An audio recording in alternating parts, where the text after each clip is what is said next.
Hello students, welcome to Amar tuition classes. आज हम income from other sources में illustration 11 कर रहे हैं।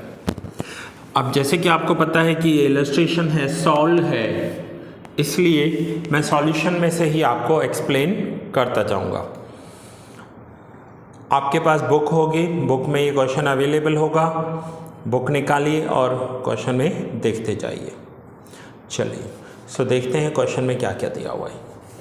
First, Kumari Hiral has furnished the following particulars of her investment for the year ending 31 मार्च 22। आपके book में जो ईयर लिखा हुआ है वो देख लीजिए। अब यहाँ पर अलग अलग टाइप की सिक्योरिटीज़ दी हुई है, इंटरेस्ट नहीं दिया हुआ है। इससे पहले वाले सब में सीधा इंटरेस्ट दिया हुआ था, कितना इंटरेस्ट मिलेगा। इसमें इंटरेस्ट नहीं दिया हुआ है। इसमें क्या दिया हुआ है, जैसे कि फर्स्ट है 10% 10,006% पोर्ट ट्रस्ट बॉन्ड्स। तो अब पोर्ट ट्रस्ट बॉन्ड्स जो होते हैं, हमें क्या करना है, हमें एक स्टेटमेंट बनाना है, statement of income from other sources of कुमारी हीरल। अब आगे हम क्या करेंगे, नीचे देख लेंगे कि इन्हें इंटरेस्ट कब कब मिल रहा है। Interest on investment becomes due every year on 1 January and 1 जुलाई। ये ध्यान रखना, हर साल 1 जनवरी और 1 जुलाई को ही इनको इंटरेस्ट मिलता है। And preference dividend was received on 31 दिसंबर। अब ये जो डेट्स हैं ना, ये बहुत इंपॉर्टेंट हैं।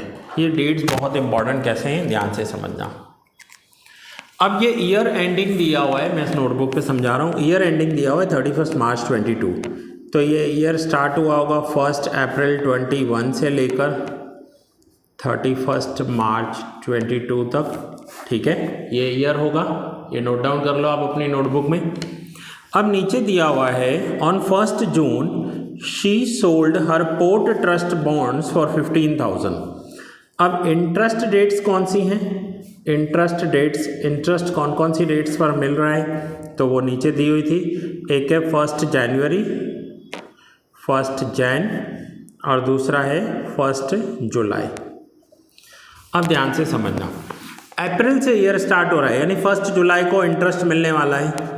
अब इन सिक्योरिटीज एंड बॉन्ड्स में कैसा होता है कि जिसके पास भी 1 जनवरी को ये सिक्योरिटीज या बॉन्ड्स होंगे या 1 जुलाई को होंगे, उसे पूरे 6 महीने का इंटरेस्ट मिल जाएगा।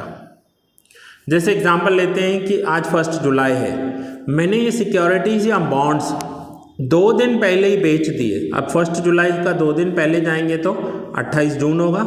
28 जून को मैंने बेच दिए, तो 1 जुलाई को जिसके पास होंगे उसे मिलेगा इंटरेस्ट, या वाइस वर्सा। सपोज करो 28 जून को मैंने खरीदे, तो 1 जुलाई को मुझे 6 महीने का इंटरेस्ट मेरे पास आएगा, बेचने वाले के पास नहीं जाएगा।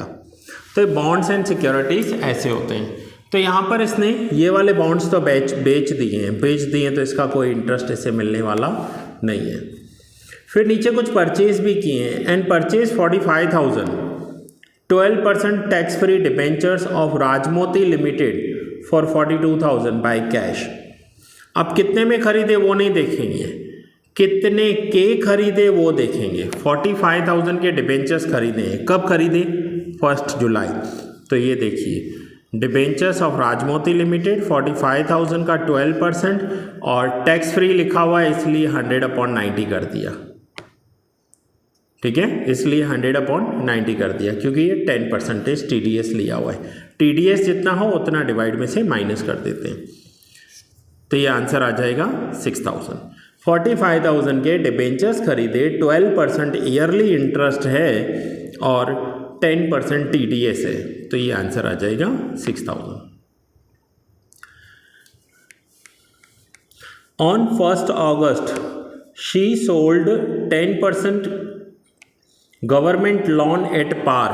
अब ये देखो गवर्नमेंट लोन है, वो उन्होंने क्या किया, 1 अगस्त को बेच दिया है। अब अगर 1 अगस्त को बेच दिया है तो इनके पास इस गवर्नमेंट लोन पर सिर्फ 6% का ही इंटरेस्ट मिला होगा। तो ये रहा gross interest on 10% government loan, कितने के थे, 4,50,000 के, 10% एंड 6 मंथ्स। 6 मंथ्स क्यों? क्योंकि उन्होंने अगस्त में बेच दिया है, तो इनके पास कौन सा इंटरेस्ट आया होगा? जुलाई वाला आया होगा। अप्रैल से ईयर स्टार्ट हुआ है, जुलाई में इंटरेस्ट आया, अगस्त में बेच दिया, तो जैन वाला इंटरेस्ट अब इनके पास नहीं आएगा। ओके, सो ये है इनका गवर्नमेंट लोन। फिर बाकी के जो हैं वो एज इट इज़ लिख देंगे। 3,10% रिडीमेबल डिबेंचर्स ऑफ HDFC। तो ये देखिए HDFC 10% डिबेंचर्स।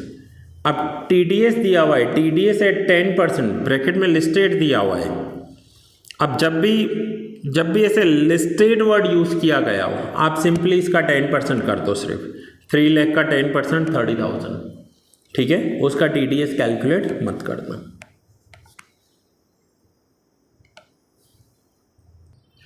और यही पॉइंट देखिए नीचे भी लिखा हुआ है कि HDFC बैंक का TDS कैलकुलेट नहीं करेंगे क्योंकि ये लिस्टेड है। चलिए 24,000 15% cumulative preference shares. So 15% cumulative preference shares. अब 24,000 का 15% करोगे, आंसर आएगा 3600। Then next 2,70,000 tax 10% tax free debentures of Ambuja limited unlisted TDS 10%। अब अनलिस्टेड है तो TDS कैलकुलेट करना पड़ेगा। सो 2,70,000 का 10% और उसका करेंगे 100/90, तो आंसर आ गया 30,000। तो ये हो गया टोटल इनका जो इनको इनकम रिसीव्ड हुई है। अब उसके बाद कुछ चार्जेस पे किए हैं। She has paid 500 as commission on her bank for collection of interest on various investment. Bank को 500 पे किए हैं ये सब इंटरेस्ट कलेक्शन करने के लिए, क्योंकि